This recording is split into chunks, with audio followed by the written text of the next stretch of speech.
mga kontraktor ang nakikinabang dito. Marami din sa inyo, mga politiko, ang nagpapataba ng bulsa sa pangungurakot. Ang totoo, may hati-hati yan mula sa pinakamataas hanggang sa mga nasa gilid lang ng sistema. Huwag nyo kaming gawing panakiputas kasi kung babalikan ang lahat ng transaksyon, makikita ninyong mas malaki pa ang napupunta sa inyo kaysa sa amin. Lahat tayo alam ang laro, pero pag nahuhuli, kami lang ang tinuturo at pinarurusahan. Kaya huwag ninyong ipakita sa publiko na malinis kayo dahil sa bawat proyekto may kapalit na porsyento para sa inyong mga opisina. Ang sistema mismo ang nagtutulak sa amin na sumunod kung hindi kami papayag, wala kaming makukuhang proyekto. Pero sa likod niyan, kayo rin ang pinakaunang nagdidikta kung magkano ang dapat itabi para sa inyo. Kaya kung talagang seryoso kayong mag-imbestiga, huwag lang kaming kontraktor ang sisihin. Tingnan ninyo rin ang mga pangalan na nakaupo ngayon sa mga komite, sa mga ahensya, at lalo na sa mismong mga nagpapalakad ng gobyerno. Dahil sa totoo lang, pare-pareho tayong nasa iisang lamesa, iba-iba lang ang laki ng parte na nakukuha. Kawawa po talaga ang mga mamamayang Pilipino kasi ninanakaw lang natin ang kaban ng bayan. Pera ng taong bayan pero tayo ang nakikinabang. Hindi ba tayo nahiya? Ang mga mahihirap mas lalong naghihirap. Kaya tama na ang pangungurakot natin. Kung tutuusin, hindi lang naman kaming mga kontraktor ang nakikinabang dito. Marami din sa inyo, mga politiko, ang nagpapataba ng bulsa sa pangungurakot. Ang totoo, may hati-hati yan mula sa pinakamataas hanggang sa mga nasa gilid lang ng sistema. Huwag nyo kaming gawing panakiputas kasi kung babalikan ang lahat ng transaksyon, makikita ninyong mas malaki pa ang napupunta sa inyo kaysa sa amin. Lahat tayo alam ang laro, pero pag nahuhuli, kami lang ang tinuturo at pinarurusahan.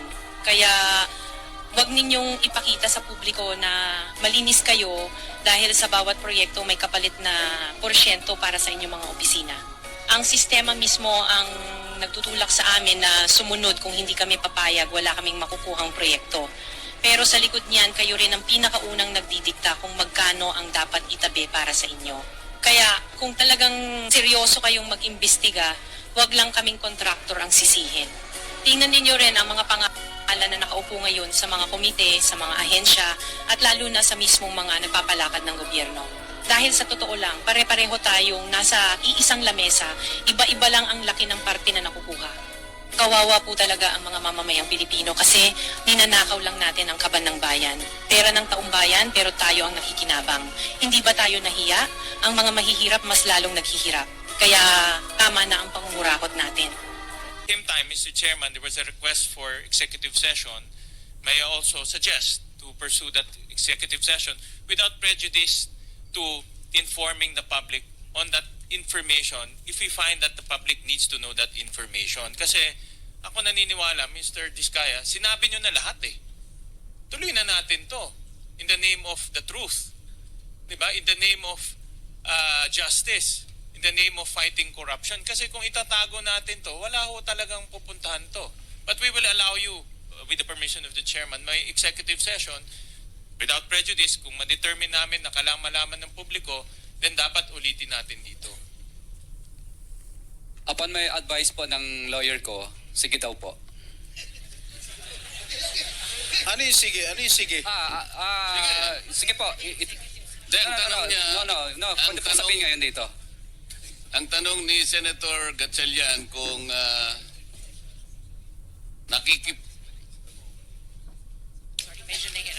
Sorry po, Mr. Chair. Willing naman po ako na dito na pag-usapan. Pangalanan mo yung mga district engineer, regional engineer na merong kasindikato yung mga politiko. Pinangalanan mo na yung politiko, di tuloy mo na. Mr. Chair, I agree with the manifestation of Senator Sherwin. Please do not be selective. Pag binanggit mo na, nagbanggit ka na ng mga kongresista, mga ibang personalidad, banggitin mo na lahat. Nandito ka na eh. meron ka pa bang babanggitin bukod sa mga nabanggit mo na kanina initially na mga opisyalis ng DPWH? Mr. Chair, ito lang po kasi ang mga personal ko pong mga hindi ko po kayang banggitin yung experience ko ng ibang mga contractor po. Dito lang po sa experience, personal knowledge ko lang po. Kasi bigyan mo na kami ng kopya kung ayaw mo banggitin. Pwede ba? Nandito na sa kanyang sworn statement. Okay. Di ba meron na rin siya sa sworn statement? Nabanggit na yung iba. Yung mga ibang personalities. Yung mga ibang personalities. Di ba kaya banggitin? Nandito lang po sa loob ng aking sworn statement po lahat. District Yung mga pangalan. engineer, Nandito rin po. dito na rin, district engineer, regional engineer, yung mga nagsasabuatan para ipiting ka at I guess lutuin na rin yung project. Ito po, pwede ko pong kung sino po yung mga congressman, sino po ang mga district engineer na nakakasakop doon sa lugar